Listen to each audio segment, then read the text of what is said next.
ഒരാളും അറിയരുത് നിന്റെ കയ്യിലെ ലോക്കറിന്റെ താക്കോലുണ്ടെന്ന്. അതിന് താക്കോൽ എന്റെ കയ്യിലില്ലല്ല. എടാ, മരുന്ന് ഡപ്പിക്കുള്ളിൽ നീ അത് എടുക്കുമല്ലോ. എടുക്കണേ. പിന്നെ നിന്നോട് ഇത്ര നേരം പറഞ്ഞോണ്ടിരുന്ന എന്താടാ? മരുന്ന് ഡപ്പി. അതെ, അതിനകത്തുനിന്ന് ആ താക്കോലെടുത്ത് മറ്റെവിടെയെങ്കിലും ഒളിപ്പിക്കണം. അത്രേ ഉള്ള. അത് ഞാൻ ഒളിപ്പിക്കാം.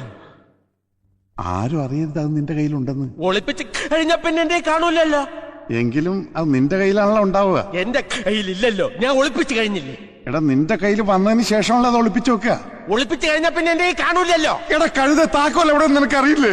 മരുന്ന് ഡപ്പിയില്ലേ? ഇപ്പോഴല്ല, പിന്നെ അത് അവിടെ നിന്ന് എടുത്തതിന് ശേഷം. അപ്പൊ എന്റെ കയ്യില്, പിന്നെ ഞാനത് ഒളിപ്പിച്ചു വെക്കുമല്ലോ. അപ്പൊ എന്റെ കയ്യിൽ കാണൂലല്ലോ. എടാ, നിന്റെ കയ്യിലുള്ളത് കൊണ്ടല്ലേ നീ അത് ഒളിപ്പിക്കുന്നത്. ഒളിപ്പിച്ചു വെക്കുന്നുണ്ടല്ലേ കയ്യിലില്ലാന്ന് പറഞ്ഞത്. നീ ഒളിപ്പിക്കുമ്പോ നിനക്കറിയാലോ അത് നിന്റെ കയ്യിലുണ്ടെന്ന്. അതാരും അറിയരുതെന്നാ പറഞ്ഞത്. എന്റെ കയ്യിലുണ്ടെങ്കിലല്ലേ അച്ചായ എന്റെ കയ്യിലുണ്ടെന്ന് ആൾക്കാരറിയൂ. എന്റെ കയ്യിലില്ലല്ലോ, ഞാൻ ഒളിപ്പിച്ചു വെച്ചില്ലേ. ഇപ്പൊ താക്കോൽ അവിടെ ഉണ്ട്. മരുന്ന് കയ്യില് അവിടെ വെച്ചേക്ക്. അവിടെ വെച്ചേക്ക്. അവിടെ വെച്ചേക്ക്. അവിടെ വെച്ചേക്ക്. എന്താണ്? അപ്പൊ അതെടുത്ത് എവിടെയെങ്കിലും ഒളിച്ചു വെക്കണ്ടേ? വെക്കണം.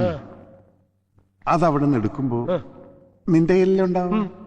ആ, അത് നിന്റെ കയ്യിലുണ്ടെന്ന് മറ്റാരും അറിയരുതെന്നാ അച്ചായൻ പറഞ്ഞത്. ഒളിച്ചു വച്ചാ പിന്നെ എന്റെ കാണൂലല്ലോ. ഇതാ പറഞ്ഞത് അച്ചായൻ മണ്ടനാണെന്ന്.